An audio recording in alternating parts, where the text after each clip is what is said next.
So if you're watching this, you're probably trying to figure out whether you need ISO 42001 and this newer thing called AIUC-1, maybe both of them, maybe neither. So there's a lot of noise in the market.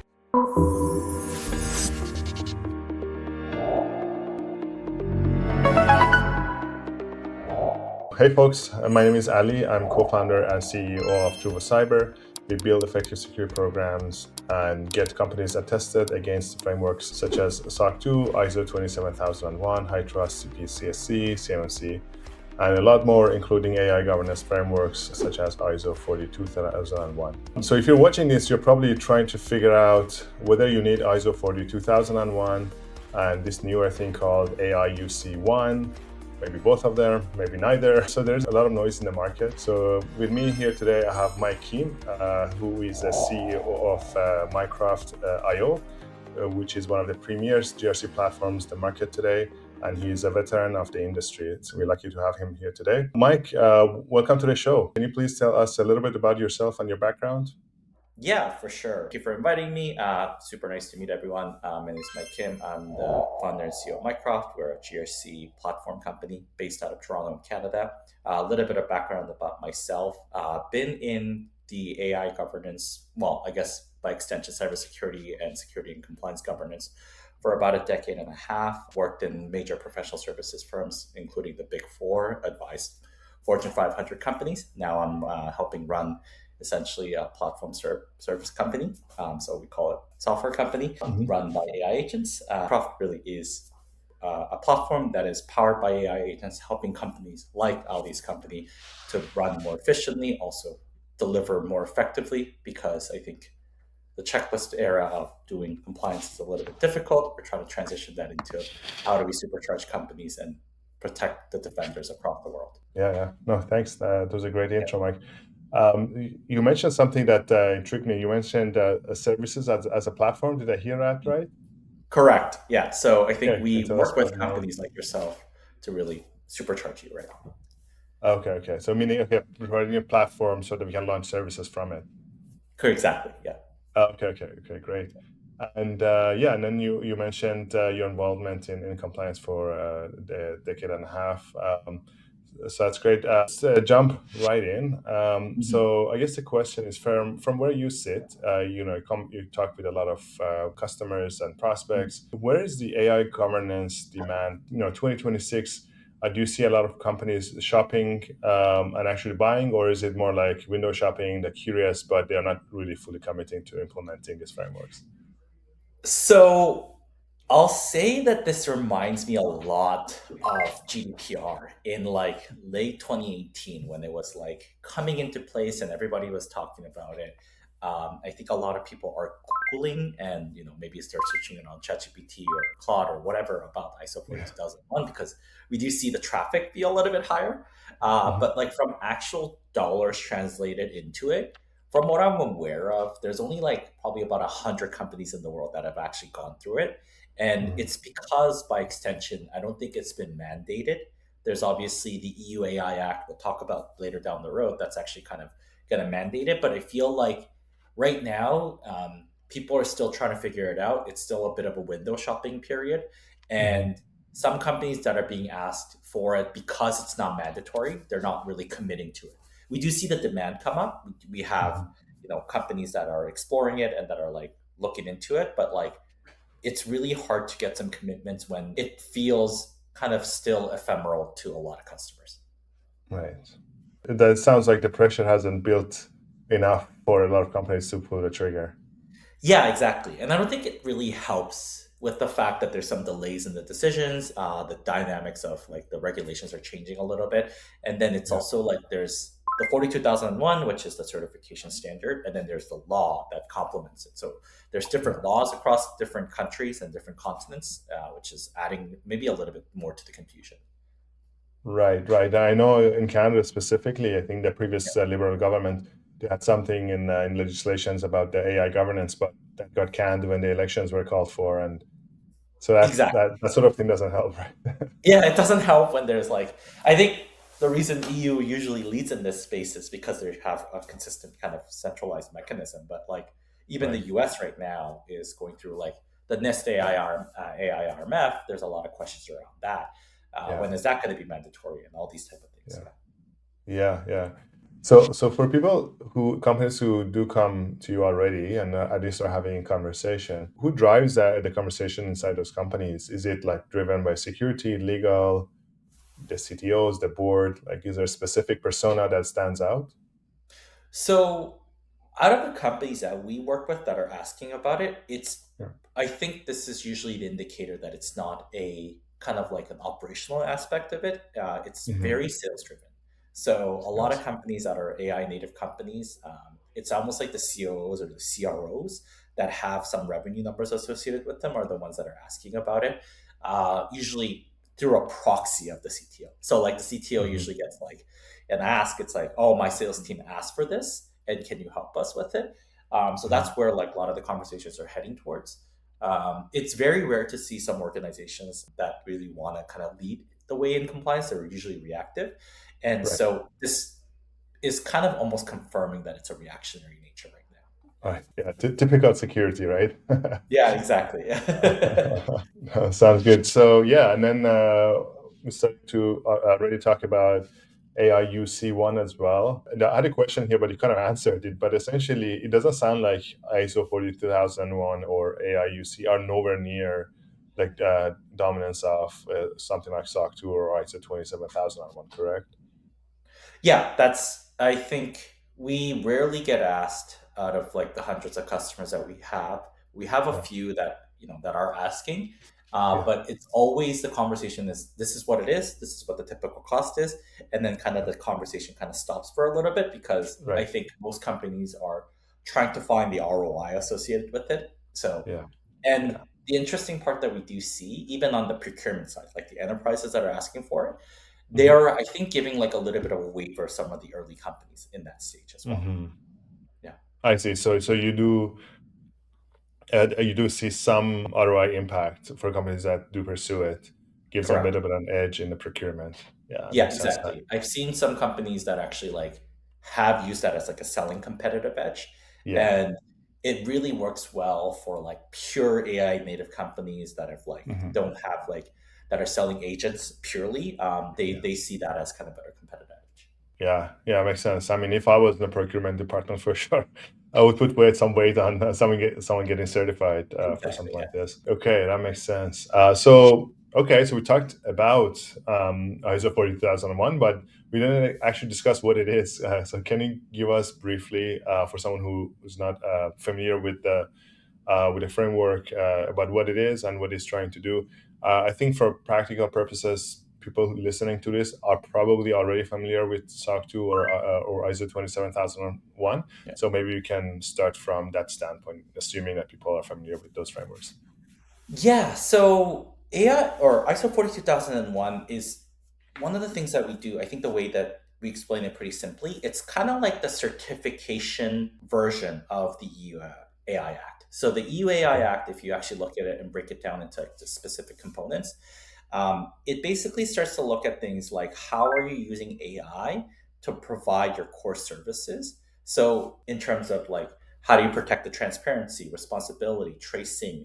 How do you govern controls around it? Security is another subset of it. So what it does is it builds what's called like the AI management system. So basically, Mhm. it's very similar to the information security management system from 27001, which starts to define who are the responsibilities, who's going to own this, what type of AI processor are you, and it really takes that inspiration and then builds like what's provenance and like specific criteria of actually governing AI, which looks at things like bias, the data, Mhm. ethics, transparency, how data is used, and then the other interesting thing that is really different from typical frameworks that are security focused.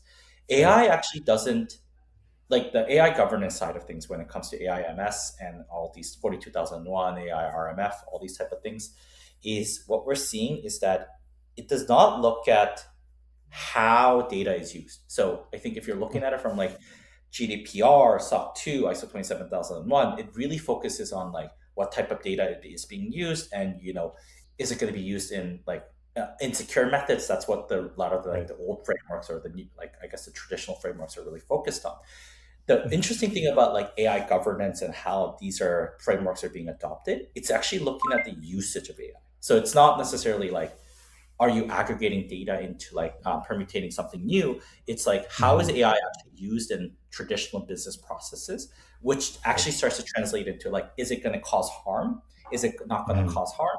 And it does not even care about the classification of data that's being touched. So it's like, Interesting. are you going to be using AI for surveillance? It's like facial ID or whatever type of things, and are you matching it with Mhm. that? Even Right. though some information might be public, I've seen systems where it could be purely aggregation of public information, like open source intelligence and all that stuff, which Mhm. by all nature and intents and purposes is not regulated, right? But the moment you start to use it for like specific biases or any kind of usage that gets into what's called high risk category, Mhm. governance becomes much tighter, even though the data itself hasn't changed. So that's the Uh, one interesting thing about AI usage. yeah. Wow, that was a key insight that I hadn't heard it explained that way. Yeah, So yeah, you're right. In the traditional frameworks, we are really focused on protecting the data and based on classification, and typically the focus is on the more sensitive the data is, the more yeah, secure you make it. But here, really, the focus seems to be like intent and ethics and bias and the sort correct. of softer, It's I softer. guess, It's concept. very weird because I think, well, not weird. I Yeah. think it was by design No, because it I think makes AI sense. system, yeah, it's meant to be like this black box system, right? Yeah, like if you want trying to control like bias and profiling, racial profiling, and that sort of thing, it has to be Yeah, this kind of governance that would do it. So you cannot, I guess, classify everything that way in a traditional way. yeah. So Very interesting. So this is how the frameworks differ. But what about what are the areas that they overlap with existing traditional frameworks? the part that is incredibly still important, and I think that's foundational to every type of framework in general, risk Hmm. assessments. Like that has Hmm. not changed. Like, Hmm. how are you looking at risk in terms of like, we at Mycroft have a saying, what could go wrong, right? Like, Hmm. Yeah. so the idea of what could go wrong and inventorying and listing out what could go wrong and then the specific mitigations and the controls associated with it, Yeah. that framework of thinking does not change in terms of how you build an AIMS versus like an ISMS or even like a privacy information management system. They're Yeah. all pretty much the same. Yeah. But like maybe you now need to consider some new risks. For example, like even if you're not aggregating like sensitive data, there's new Yeah. frameworks and new regulations that apply to you essentially. Right. Yeah. Right, right. So I guess your the risk assessment in this case would include things like could be harm this could this harm somebody else if you did Exactly. the AI Exactly. in this way. It's Okay. it's harm somebody else, and then the other big part about the UAI Act and the ISO Yeah. 42001 is like it considers the public harm risk as well, which Public is harm. very Okay. very interesting. It's like, are you aggregating something that could all cause public harm, not just Hmm. individuals, which Right. what a lot of the privacy focus is all Privacy. about. It's like, how does it impact society? How does it create biases? How does it like create something? And it's interesting Hmm. because it seems like legislators actually put a lot of thought into like, I'm going to call it like a little bit of the doomsday scenarios, like Terminator Yeah. type of things. So it's a lot of that element is kind of peppered into it. If you actually like Right. dig into it, it's quite interesting. Nice. Ah, that's amazing. Okay. How about like traditional things like securing the data and like I don't know, just the foundational security stuff. Like other than like risk assessment, are there complementary controls in 40,001? Yeah, there's Okay. probably I think 20 to 30% of 42,001 does still rely on the Okay. data usage because it does look Okay. at governance around how data is being used, how input output systems are. So that those Okay. don't change, right? There's Okay. privacy principles, there's a lot of security principles that feed into AI governance, Hmm. which it's almost the one thing that I would say about the 42,001 and the systems around it and the related frameworks. It almost assumes now security is a solved problem, which is kind of scary to be Okay. honest with you. Yeah, it almost like assumes that you're gonna have good security and privacy practices, and it already assumes that you have these practices, which to be honest, Ali, you and I know, like from what we've Yeah. seen in the industry, it's Yeah. not always the case. So a lot of Yeah. companies that are like that struggle to actually get grasp it. It's like, what do you mean? It's like it's so simple if you look at it to its core elements. But like Yeah. if you start digging deeper, it's like elements of SOC 2, elements of ISO 27001 that all feed into this program. Yeah, yeah, makes sense. Yeah, I mean, from practical standpoint, I guess it makes sense for the companies to first focus on the foundational stuff, right? Before trying to pursue ISO 42001. I guess from a principal perspective, it's probably fine, but in terms of getting certification, I think it probably makes sense to start with those foundations first, and then add this one as a complementary. Yeah. We always Would you say, agree? you would try to build some good foundations because it all feeds Yeah, off each other. Like as much as you say it's like 20-30% overlap, audit once, comply many, right? It's what we talk about right. from the industry. So I think that's something that we try Yeah. to push for as well. Yeah, makes sense. Okay, so let's talk about logistics. So some company wants to actually get certified. Who actually hands out these certifications, and how long does it take? And do you have an idea of how the cost compares, between 42,000 and 27,001? Yeah. So about a year or two ago, I would have said the prices are a little bit higher. It Okay. feels like the prices are kind of coming down. It's becoming a little bit more standardized. It is very Okay. similar to 27,001. Okay. However, the talent gap to actually like do the assessment, to actually do the understanding, and to actually build out like a program that's aligned with like the 42,001 requirements, that is Mhm. still far and few in between. There's not that Right. many companies. There's not that many platforms that actually support it.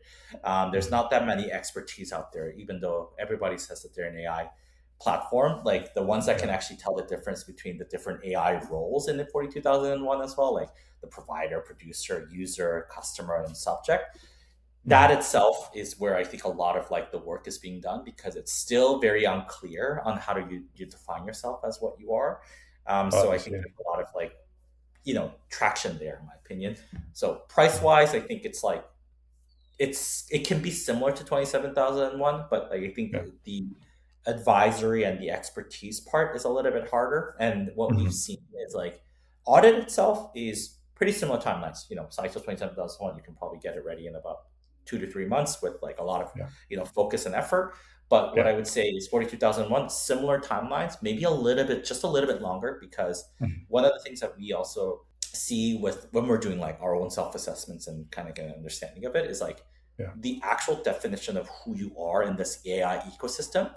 A lot of companies struggle in Okay. what role do you provide, and then the other part is the ISO 42001. Some of the elements are designed for like foundational model providers, so it's very Okay. confusing when you have like things that are meant to be for like the chat gpts or the anthropics of the world apply to you, and then you sort of like, that doesn't apply to me. So like that statement of applicability, that scoping statement, internal audit, it's like it's actually more critical than ever, like Right. versus like 27,001. Right. Yeah, I assume it has things like flow down from. So you would say this doesn't apply to me because I use ChatGPT's model, but I Yeah. check ChatGPT's whatever governance, and I'm Yeah. fine with it. It has that sort of thing similar to SOC Yeah. 2. Yeah, there is obviously a similar flow through model, Yeah. but the other part about it is the governance model for 42,001 and how it does. It also does look at how you're permutating that system to like create your Mhm. own new things. So it doesn't completely absolve you of the responsibility. Kind of like similar to Yeah. like in SOC 2 you have the shared services model where you have, or the shared Right. responsibility model. It's a very similar method. Yeah. Okay. Okay. Makes sense. And then in terms of certification bodies, is that typically the same certification bodies as ISO 27001? Yeah, it is the same Okay. certification bodies for the most part. What we've seen as well is that, like a lot of 27,001 certification bodies, I think they sometimes struggle to get the 42,001 because it is a new Mhm. one and it Yeah. does require some level of in house expertise associated with it. So, Mhm. surprisingly, certification bodies that already have like things like 27,001, Yeah. 42,001, it's a lot less than you think. It's actually a subset of Okay. those. Yeah. Yeah. Okay. Okay. So there are not many actual auditors who can help you out. Exactly. Okay. Okay. Okay. Okay. I believe there's only Okay. two in Canada, which is crazy. Yeah. Yeah. Yeah, like I know for a fact. I think there's two in Canada, Okay. and yeah, that's all I know. Yeah, Yeah. I guess as compared to probably hundreds for yeah. There's hundreds in the for U.S., but there's only ISO. two. There's Yeah. one that announced it like in January, and they're the second one. The first one, Oh, we know did it last year or something like that, so it's very yeah. rare. Right. In the U.S., there's I think about 50-ish. It's Yeah. still pretty Yeah. rare, surprisingly enough. Pretty rare. Yeah. Yeah. I know. I was referring to, as opposed to in Canada, there's probably, Yeah, over 100 ISO 27, like standard ISO yeah, yeah, yeah, certification yeah, auditors, right? yeah, Yeah. yeah, Makes sense. It will eventually get here. yeah. So, okay, let's talk about another framework, AI framework, AIUC. I know AIUC-1 to be more specific. I Yeah. know this is one of your favorite topics these days. Let's dig right in. So for the audience who's not familiar, can you please kind of describe what it is? Where is it coming from? What it's trying to solve? Yeah.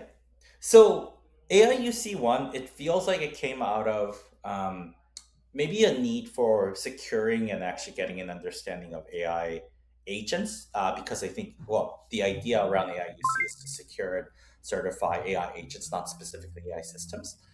Maybe Mhm. it's an output of a frustration around the EU AI Act, perhaps, because it's a little bit too like foundational model-y.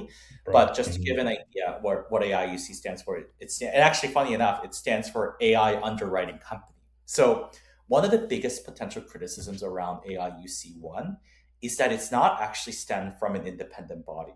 It actually comes from a venture-backed company that's actually helping establish these standards. And then the idea is that they can actually sell specific insurance around these standards or certifications. So you can be certified against AIUC-1, and you can also underwrite specific insurance for the agent's actions, essentially. So that's where like the certification came through. And then there's a lot of traction because every company is turning into an agentic company nowadays. So I Right. think the AIUC really is focused on what actions is the agent doing, and then do we have specific guardrails and security standards alongside all the things of like ISO 42001, 27001, into this holistic framework or certification thing. We feel it's a little bit of an interesting approach to do it. It is very heavy from what we're seeing, but Mhm. the beauty of it is it's open source, so everybody can see it. There's a lot of CISO input into it, but yeah, we're kind of seeing how it's being done essentially. Yeah, yeah, that's fascinating. The fact that it's tied to insurance, that's I think pretty unique. I've never seen Yeah. that in any other framework. I think That's the biggest interesting. criticism, it's almost like the cyber insurer is like selling you the insurance, but also certifying you against the insurance. So it's kind of like there's the question that a lot of people in the industry have is like, who is it for? Who was it designed for? And Yeah, the other big question is like, why isn't it an independent third party? There's yeah, obviously it's a for-profit. Well, I have to double check it whether it's a yeah, for-profit or non-profit organization, yeah, but it is backed by some level of venture capital, which is very unusual for something like this. yeah, yeah. It's interesting. Yeah, I wonder if this will, over the years, not now, it just got founded, but over the years, it will go to the way of CIS controls. If you remember, 5 or 10 years ago, CIS controls used to be called critical controls, driven Yeah, by SANS. But over time, industry adopted it and became like more or less an open source thing. And then they officially handed it off to CIS, which is like a yeah. nonprofit body. I wonder I if think it works that's the same probably way. the thought process behind it. A lot of CISOs and a lot of security thought leaders are involved, but it is a bit confusing because it is it is as tied to a for-profit entity. Yeah, Yeah, yeah, yeah, that's okay. It's interesting. Okay, cool. And so, can we talk about the specific the control families, the domains, just at a high level, just yeah. to so the audience get an idea? For sure. It's basically broken down into like six control families. There's the first Yeah. one, which is like the data and privacy. What data is the agent using? Do you have privacy safeguards? This feels a lot like GDPR, similar kind of side of things. There's the second part, which is like security and safety of the agents. The third one is reliability. So I think this is an interesting one. Reliability is something that's almost new to AI agents. It's like, can you have Mhm. consistent inputs and outputs? Essentially, is Consistent. something that's Yeah. yeah, that's really important. So the fourth one is around Yeah. accountability. It's like when an agent does something, this is where some of the insurance angle comes in. It's like, can you actually establish accountability, trace of actions, and the actions that it takes? Auditing The and stuff. things that AIUC's controls are very, very, very important on is like tracing. Do you have Mhm. traceability and monitoring around what the agent is doing? And can you establish chain of accountability? That's incredibly important. And the last one that's like really important is like society. Like similar to 42001 EU AI Act as well, as like what's the impact of these agents to society? So it does have that philosophical element into it, and Mhm. it's very interesting. And we're like obviously because it's an open source standard, Mycroft is embedding it, Yeah. but like we find it a little bit interesting in terms of like how the approach is taken because it feels like a mishmash of a bunch of standards, but at the same time, it's like explicitly designed for AI agents. Yeah. Right. Okay. Okay, understood. So when we say AI agent, is this standard meant to be for people like selling AI agent, or if even if inside a company we are using an agent, this could be applicable to us? It right now, from what we're seeing, it feels Mhm. like the former, where if you're selling an AI agent, you want to certify and make sure that like the AI agent has gone through the rigorous test of the AIUC-1 and that you Mhm. have added the specific guardrails that it's not gonna, do something that's out of its standard requirements. But I believe that it's going to move into like you're going to certify your organization to make sure that agents that are being used internally are certified, or you have to have maybe only AIUC certified services or something like that. Hopefully, it doesn't get into that game, but like I think it's Yeah. getting into like there's probably some level of like kind of like what we just talked about with CIS controls. Maybe like Yeah. it is going to be the best practice or something like that. Right. Right. Right. Okay. And then in terms of ROI or procurement teams caring about AI governance, I guess I'm guessing it's too new to get to the procurement conversation. But have you seen anywhere where this is useful? I have not seen a single procurement awareness asking for AIUC-1. Yeah. And trust me, we work with a lot of enterprise procurement teams. We have seen like AI governance, AI EU AI Act, those requirements Yeah. come in for sure. But Yeah. AIUC-1, we haven't seen a single requirement yet. Yeah. Yeah. Makes sense. That's what I was expecting. Okay. So moving on. So if you were to put ISO 42001 versus AIUC-1, Yeah. what are the comparisons we can make in terms of flavor of controls and things they're trying to achieve? What are the deltas? Yeah, so I think I wouldn't align it on like the deltas, Ali. I Okay. think the interesting part about it is like they've designed these frameworks to be very complementary. So I think AIUC is almost more tactical version of it. It's kind of like AI ISO 42001 basically gives you like the framework on how you're going to make decisions on like specific AI usage in the organization, outside of the organization, in the product. And then AIUC-1 is almost like the guiding operational manual on how things are going to get implemented. It's a little bit more prescriptive than 42001, even though 42001 can be pretty prescriptive that you shall Yeah. have these. AIUC-1, from what we see and what I've read through it, is like it's a Yeah. little bit more tactical in nature. It's like you're going to have monitoring on these agents. You're going to have, it's step, whatever it is. So it's a little bit complementary. So I think a lot of people confuse it as like they are competing to each other. They are very complementary to each other. They feed on of it, and it's almost like they're trying to create this like master framework. The only Yeah. thing that I would have a little bit of a hesitation on it for on AIUC-1 is that it's so focused on AI agents. Like a lot of the controls that are listed there, you might just certify the AI agents, but you might have really bad security practices across the board or AI Oh, governance I practices. see. Yeah, so like That's it can be a interesting. little bit myopic, and I think that's Yeah. actually a potential risk that I see with the AIUC-1. Oh, okay, okay, okay. Interesting. This is another area where I kind of feel there's a parallel to how CS controls came about, because the reason CS controls came to being is that basically SANS people and people who created the framework they were frustrated with the existing frameworks because they were too theoretical, right? So CIS controls or It's critical controls at the time, they're really focused on what would actually prevent an attack. Yeah, it is Forget governance, incredibly forget similar. Yeah, and then I think right. one of the things that AIUC-1 makes you do is also like they have to do like the specific penetration testing on AI agents. Exactly. It's like really Like, tactical. Like yeah, it's very tactical, but like Ali, you and I both know like pen testing, scoping a little bit thing, like that yeah, doesn't tell you too much of the whole story. There's a lot more to like actually testing something, right? yeah. Are you telling me there's no easy button here, as usual in security? Like in our industry, we always say like it depends, right? And it's like the worst answer that we give to our customers, and like customers Yeah, ask, and like it is probably the worst output that you could do. But at the same time, there's so many nuances, and like there's yeah, so much noise that we see as well. It's like so much fake information that just I think it is a little bit of like paralysis of choice. There's too many choice. There's too many right. things that they can explore, and it just feels overwhelming. Yeah. Yeah, yeah, for sure, for sure. No easy answers and overwhelmed. That's where security Yeah. thrives. Yeah. Yeah. Exactly. Yeah. That's right. Yeah. So yeah, I was looking through some of the text around AIUC-1, and then I saw things like tool call safety. It's like really, really specific, which is, Yes. I guess, nice Yeah. if that's a level of thing that you need to worry about. Yeah. Okay, but whereas ISO 42001 doesn't get to that level at all. It does not. Yeah. No, yeah, okay. And then in terms of buyers, I think you answered it a little bit, but maybe you can kind of summarize that. So if you're a CEO, CTO, you want to have some kind of certification around your AI practices, which is a framework that you think they should consider first. You know what? If I had to like tell you like the actual profiles that each of them were designed for, it's Okay. as if AIUC-1 was designed for the CTO that really Okay. want to like test their agents and actually get a level of assurance over their agents.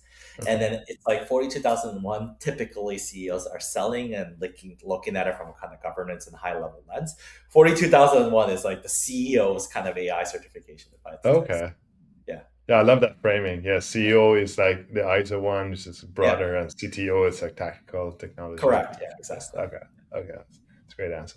Okay, cool. Okay, so moving on, can we briefly touch on NIST AI risk management framework? This has been a framework that's been around for I think a year or two now.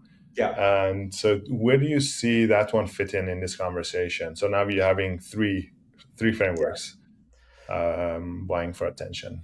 I mean, it shares so many elements with the EUAI Act, like that it's Okay. like almost two for two, in my opinion. But Okay. I personally, when it first came out, I know it's going through like a lot of revisions. There was the draft version and like published version and all these type of things that are happening. I personally thought the AI RMF was actually one of the best frameworks because NIST, in their great wisdom, and I really love the NIST framework as a whole, is incredibly prescriptive. And I suspect that like a lot of the AIUC items have taken a lot of inspiration from the AI RMF as well. And Okay. like they've taken the principles of just the NIST RMF itself into AI, which I think is actually a really good approach. The only caveat is like I think there's a lot of voluntariness associated with it, and it's incredibly Yeah. hard to get something adopted. Even though I consider it to be a very, very good standard, I think it's very, very insightful in terms of if you actually read through the RMF requirements. Hmm. Funny enough, though, we have seen RMF get asked more Mm. than AIUC. I think it's probably because AI RMF has been around a little bit longer, but Yeah. like US discerned US enterprise buyers are asking about it. And it's Okay. interesting because there's this dichotomy about like North American companies are asking about a little bit more AI RMF, and then the EU, I mean, EU AI Act, kind of similar, but everybody Hmm. does ask about GDPR, which is kind of more of a global standard. Yeah. It's funny, yeah. Yeah, for sure. But there's no for NIST AI or MF. There's no certification, correct? It's just a Correct. Yeah. self attestation. Self Okay. attestation. I think 42001 helps you kind of basically. We do say like 42001 is a certification version of AI RMF, and the Right. Act. They're very similar. They're Okay. almost one. Yeah. Okay. Okay. I see. So is this framing correct? So if your organization is already doing some kind of AI governance work because you have to by law, because Yeah. EU AI Act or upcoming US and Canadian Yeah. legislations, you might as well just get it certified.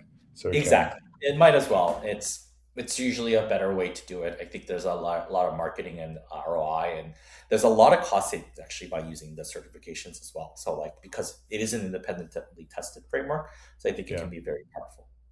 Okay. Okay. That makes sense. It's also good that one thing I like about certifications is that despite of a lot of criticism that people give it, I really like certifications because it gives the company, team that's pursuing this something tangible to chase after. and once they get it, it's something to celebrate, right? Because it's Yeah. a lot of work too. Yeah, I But mean, it's like, nice. honestly, in my early days when I used to do it for some companies, I would print it out and like help them frame it, Yeah, right? It yeah, is physically a tangible certificate. I know everything's yeah, gone digital nowadays, but like yeah, I remember like in my old days when I started like SOC 2 audits and like ISO audits and stuff, we actually used to get like literally the booklet, right? Which is like yeah, kind of fun. And I yeah. think it is, I agree with you. I think it's like a really, really good way to like push the team forward on a Yeah. very tangible goal. And it's incredibly important. Yeah, yeah, exactly. I mean, the line of work we do, a lot of the things we do, it's kind of invisible, hard to see progress against towards, right? Like we Yeah. have this ARMF, let's say, like you are never like really done. You're never There's done. I think always there's always something new, but yeah, there's this joke that I say about cybersecurity practitioners. Like we're both practitioners ourselves. Is like yeah, the peak performance of cybersecurity practitioners is like you never hear about us. Like yeah, our peak performance is zero, right? Like if we yeah, are doing our jobs absolutely perfectly, we should be effectively at zero. Like if you start yeah, hearing about what we do, then yeah, that's concerning because there's something wrong, right? yeah, exactly. Yeah. Yeah, yeah, exactly. It's very similar to like project managers, right? It's like a thankless job, right? Like nobody cares Yeah. about them until the deadline That's slips, all. right? Exactly. Yeah. I Yeah, agree. Yeah. yeah, that's good. I usually have a question. Like, we're obviously partners. We work together. I'd love to understand, like, when you are exploring or when you have customers and prospects asking about AIUC-1 or 42001, how do you kind of usually kind of start that conversation? Yeah, for sure. So for every framework, we have an expert that would come in to that knows the nuances of the framework. But generally speaking, regardless of what framework the client is interested in, we have the same three pillars. Like we have assessment, build, and operate. And ISO or AIUC fall into that frameworks as well. So essentially, the first step is to figure out what the client has. Right. In a lot of cases, some best practices are in place. Like if you're using cloud, encryption at rest will be there, or hopefully MFA is turned on, or things like that, right? So we do the discoveries with clients, figure out where all the gaps are, and then so that becomes scope of work for the client, or if they retain us and help them in the build process. So assessment is that discovery plus gap assessment. Then we go to build. Build is when you build their policies, technical implementation, governance implementations, workflow changes. Currently, we're working with a client. They do a lot of access. They access a lot of healthcare information, and one of our recommendation is the workflows need to change. It's not about enabling one control here or there, and like entire workflow, the way folks access systems need to Yeah. change. Like essentially, what it is, like they have a lot of data sprawl or system sprawl where Yeah. people Like just turn that's like a on lot of the nuances, systems. right? Like I think when it Exactly. comes to the companies like yourselves, I think a lot of people think that there's this checklist approach of like, I'm going to turn on something. I think there's this myth that's kind of like permeated, almost like if you've gone through some of these automation platforms, even including Yeah. ourselves, it feels easy if it just says do X, Y, Z. But like in reality, I think there's these hidden nuances that like gets Yeah. missed, and this is why like we say it depends, right?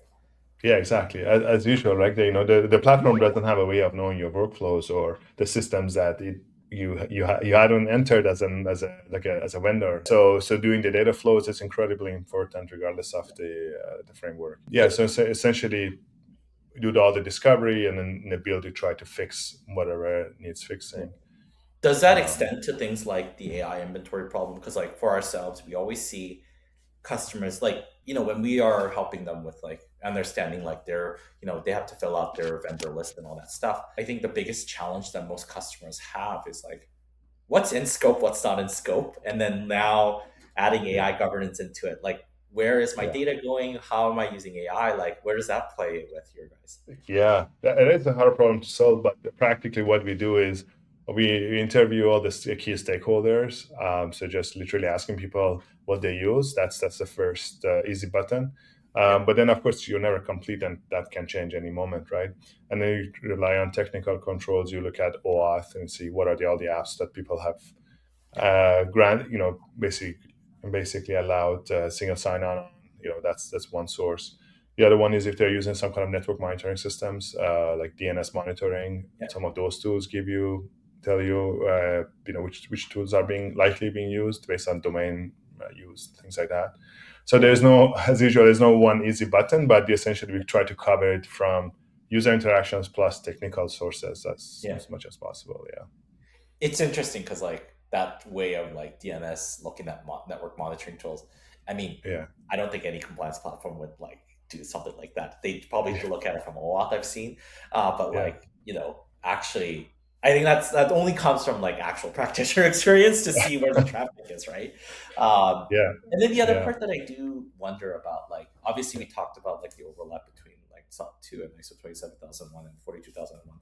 Where do you see the market going? Do you think like it merges, or do you think it's complementary? What's your thoughts? Yeah, for sure. So what we see is we haven't had anybody asking for AIUC specifically, AIUC-1, but ISO 42001 keeps coming up, especially companies who have already pursued Yeah, to an ISO 27001.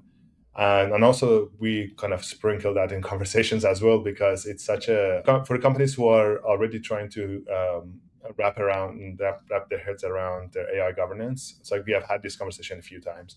So they yeah, already did their ISO SOC 2, and they kind of know that they need to do something about AI. yeah, So we tell them, hey, while you're at it, why don't you just get certified? Because yeah, it has a lot of benefits. yeah, So it has come up, but similar to yourself, actually companies implementing it, it's far and few in between. But yeah. I don't know. We've seen, I don't know, 5% to 10% of our customer base actively engaging conversations about that. Yeah, I think that ratio actually is exactly the same Mm. as us. It's like Five, five, somewhere between 5 to 10% that are yeah, asking just off the top about of it. my It's head. very interesting. Yeah, yeah, Yeah. So I guess I'll switch it back to you, Mike. yeah, So you run a GRC platform company. yeah, I think it has a lot of unique features. yeah, But generally speaking, I guess we can answer it from general GRC market perspective, but also feel free to mention the yeah, things that are unique to Mycroft. yeah. So what can these GRC platforms do when it comes to AI certification, and what are the limitations? So I think this is actually a fundamental limitation of software in general, and even like if I Mhm. have to tell you the truth, I think it's even like AI agents and AI software, or whatever by extension of it, is that context. How do you link context into an organization, and how do you get better data in? Like, how do you know that this? I think the biggest problem I see with a lot of even like MSSPs and service providers that deal with compliance platforms like ourselves, like Mycroft, or like the other competitors in the space, is like the quality of the data that comes in is actually probably more critical. Like, Mhm. if you curate the data that goes into these platforms can be incredibly powerful, right? It's probably, even supercharged by whatever you put in, like workflows and all these type of things. But the nuances of how you'd operate your processes, like Ali just talked about PHI, you actually have to go in. You literally have to go in and understand like where that flow is to see where that actual violation is. You can't just be like, a person isn't gonna like tell you how they're actually violating against their HIPAA requirements without you actually looking at it with the proper expertise lens into it. So I think where the challenge comes in is like, how do we integrate properly? How do we also scope it properly? I think that's like the biggest struggle with a lot of these companies. Um, and I think that's where like really like SOC 2, ISO 27001, it's gone a lot easier. It tells you what to do. There's a lot of information out there. But how do you do it right? How do you do it properly? And how do you scope it correctly? That is still a little bit of an art. And I think that's where like a lot of services firms like yourself play such a critical part into this game. The reason for that is like, I've seen a lot of bad SOC 2 reports. I've seen a lot of bad ISO 27001 reports, Yeah. and we all know how these games have been gamed, and we Yeah. see everything of like companies that get hacked associated with it. It's Yeah. because I think we talked about independent audits and certification bodies. Cool, you're getting a nice report card, you're getting all to it, but like a well-designed functioning program is probably worth more than any other certification. And I think that's why you need trust partners to actually like really call you out almost and say, this is where you're going to screw up. This is where the real risks are. Because like for Right. us, we really focus on what could go wrong. And I think Truvo does the same thing. It's like, Yeah. what could go wrong? And like, you Yeah. got to be honest with your providers. Like, Yeah. tell them the truth. Like, this is what I think. We're going to fix it. This is what our risk mitigation plans are. Because like, there's this game of like, we're going to try to do everything super fast and you're cutting corners Yeah. all the time. And you Yeah. need the guardrails, in my opinion, right? Yeah. Yeah. This is one of the questions that, at least when we meet people in person, by the time people get on a call, they usually know why they're talking to us. But Yeah. if you're at a conference or something, especially if there's a GRC platform also in the conference, people will come to us and say, "Hey, why would I hire you when I can just buy Yeah. a platform?" Yeah. And the answer in my head is, "Okay, call me in a year," but Yeah. that's That's not the actually real like, that's a really common conversation. Yeah. answer. Yeah. It's a really common conversation. It's like, call me in a Yeah. year, right? Yeah. Yeah, Yeah. but the answer I give people, just to kind of be actually useful, is that these platforms are a bit like accounting software, right? They're necessary, and without them, it's like it doesn't make sense to try to do it by yourself. Yeah. But you still need accounting expertise to know what's happening, what's real, and make Like, how those do you judgment maximize your calls. tax returns? The software can tell Exactly, you and like help you identify everything, exactly but it's doesn't only as doesn't good as like you being honest. Yeah. Exactly. I've been using QuickBooks for 6-7 years, and I just switched accounting firm that charges double than what my previous accountant was charging, Yeah. Yeah. because they Exactly. just give better advice, right? Like Yeah. Yeah. that level. That I feel like that's where the role of companies like us is, right? Like, Yeah. um, but yeah. So, Mike, feel free to talk about Mycroft. So Mycroft started when already a few players existed in this space. So I'm curious, what did you see missing in the existing Jersey platforms that you decided you needed to fix? I think it's actually probably a combination of a few things. I think there were a lot of gaps in the actual marketplace. Like, there's this almost like myth that like you're getting SOC 2, you're going to be ready, you're going to get everything. And a lot of shortcut was taken. And then the other part is the reason that most customers and prospects or whoever they are take a lot of shortcuts is because they don't know what tools to buy, right? There's a lot of cybersecurity tool out there. There's a lot of things Yeah, that you need, so we really built Mycroft with the security first approach. So when we say that we take a security first approach, one of the things that we do work with every customer, and like Ali, you know that as well, is like we yeah, actually like literally implement security controls. Like, we have specific tools in house. We have things like EDR. We have things like vulnerability scanning that are already built into the platform. That basically, as part of your onboarding, we're going to try to find every possible nook and cranny that we can fix. And then compliance becomes kind of a side effect of like actually having a solid program. And then the other right, part about it is like, how do we actually add value to the delivery, right? How do we make sure, like, Ali, you can do the work of 10 analysts, right? Like, the mhm, idea is that there's a lot of work that is work for the work's sake. And then there's a lot of work that really helps you highlight that risk. Our platform really helps you focus on like the risk that's associated with your current stack, the risk that's associated with your people. And then right, really, Ali, the idea for you, Truvo would be like 10x. Like, it's kind of like we can help platform or services companies essentially like 10x their delivery capacity. And the problem that we see in the industry is like, we're defenders. The part right, with defenders is that we have to be right 100% of the time, whereas yeah, attackers have to be right once, right? So like yeah, the margin of error that we have is incredibly low. So I think yeah, anything that can really help like our defenders become more powerful, more comprehensive, more mhm, thorough, I think that's where we exist. We all work together and help like defend against the bad guys, because honestly, the internet is a really dangerous place. As much as people don't want yeah, to admit it, it is really screwed up right now, and it's going to get worse. yeah, So I think it's just that's what we're here for. yeah. Yeah, yeah, thanks. That's a great answer, Mike. Yeah. So yeah, just going back quickly to your point about trying to help customers with tool sprawl. That's a problem we see all the time, right? One way to tackle is to have integrations, which is good, but even better is that you don't even need to have integrations because everything is built in. So Yeah, you touched exactly. on vulnerability scanning as an example of things that you include in your platform, as well as EDR. But something that I've been impressed with and I haven't seen any other platform that work with is threat intel, right? Yeah, Monitoring your vendors based on threat intelligence. we have Can you tell something us a that's little bit really more about exciting that? coming around that. We're Okay. actually investing heavily into it. And I think, interestingly enough, with threat intelligence, is like, actually, it's got, I know we say threat intelligence and it's like this like really confusing cybersecurity term, but it's funny because I think everybody doesn't realize how much they're impacted by threat intelligence. Like, the idea of what's going on in the world and actually correlating it into like your day-to-day life or your business operations. That's what threat intelligence is, right? Like, Yeah. what could go wrong and identifying those risks. And with shadow AI everywhere and with like everybody building their own app, I think threat intelligence is actually going to become even more relevant, and we're seeing that trend. Okay. Great. You're looking forward to getting the update. All Really right. excited for the new feature. Actually, this is coming out. Nice. Very I, good. I- I'll only tease it, but it's really exciting. Yeah. Hopefully, by the time this video is out, the feature is also released so Yeah. people can find Hopefully, we're really excited about it. out.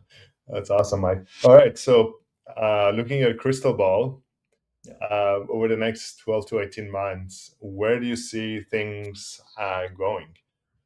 Do you see the idea of people asking for AIUC-1 being a thing, like the way it is today for SOC 2, or maybe it's for ISO 42001? Where do you see things shaping the next 18 months?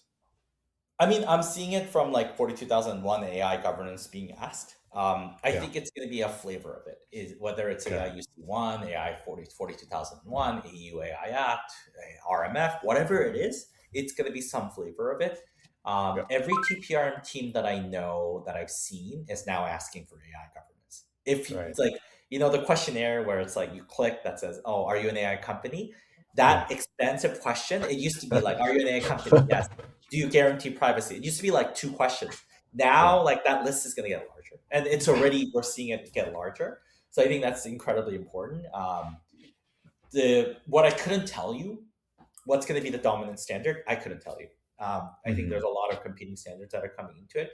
I think AIUC-1 has a lot of hope. Yeah. 42,001 is getting a lot of traction. Um, Yeah. I have a feeling, my guess would be that it's still going to be, are you EU AI compliant? Mhm. And then there's going to be a certification that you can get in lieu, kind of Yeah. like when you have like, are you SOC 2 compliant? If you have ISO 27001, you're equivalent.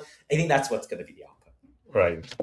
I guess we are going through the same AI TPRM maturity thing, right? So at first, Yeah, people are not asking at all. Then they yeah, start a little bit of questions, and then yeah, becomes like 100 questions, yeah, and then exactly. It's like eventually becomes a 200 questionnaire certificate. became like another 200. It's like 400 questions now, right? Yeah. Yeah. That's good. Okay, thanks, Mike. Thanks for coming to the show. I really enjoyed our conversation.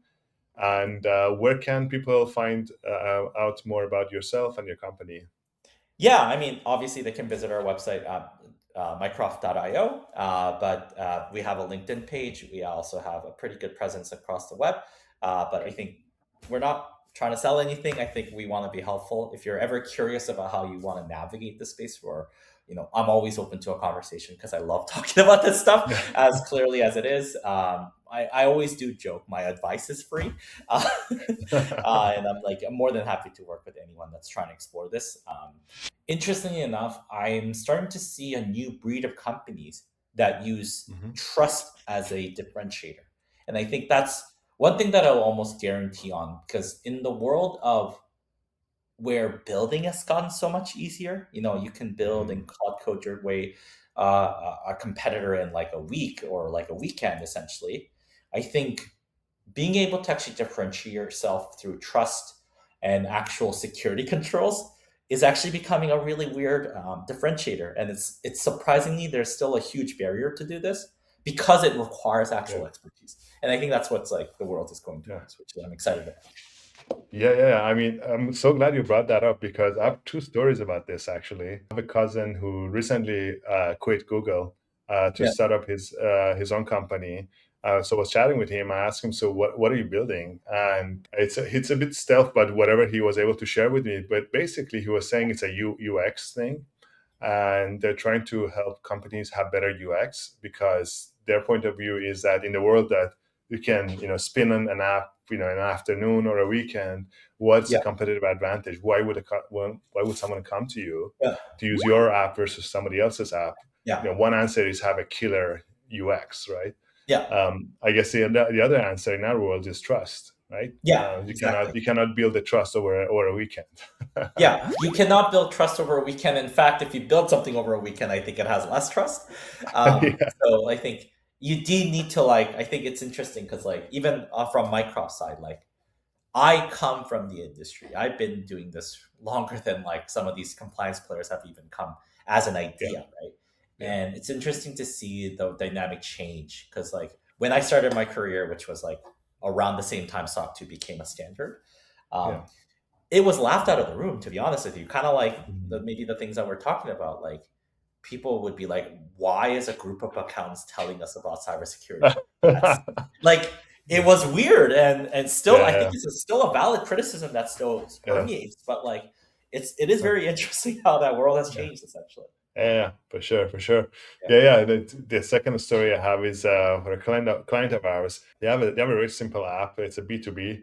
And I cannot share too much, but essentially, we had a conversation about, what if somebody just reproduces an app? Again, the same thing. But they're not too worried about it because these guys have spent years building a relationship with a whole bunch of vendors. That's not easy to replicate. It's not a technical That's not thing, easy to right? replicate. That's not. Yeah. It's and also all, I think, intertwined with the whole theme of trust. Yeah. Exactly. And also they're really heavy on privacy. They are big on data minimization and that sort of thing. And that's hard to pull off. It's one of those things the app seems simple, but then you think, how do I do this without collecting a lot of information? That's a trust me, problem. we always struggle with that challenge on our end too. We can build really fast. We're a startup, right? But at the same time, how do we build it securely and properly? Yeah, exactly. All right, that's awesome. Thanks, Mike, for the conversation. We'll chat next time. Yeah, thanks, Ali. All right, That's cheers. great.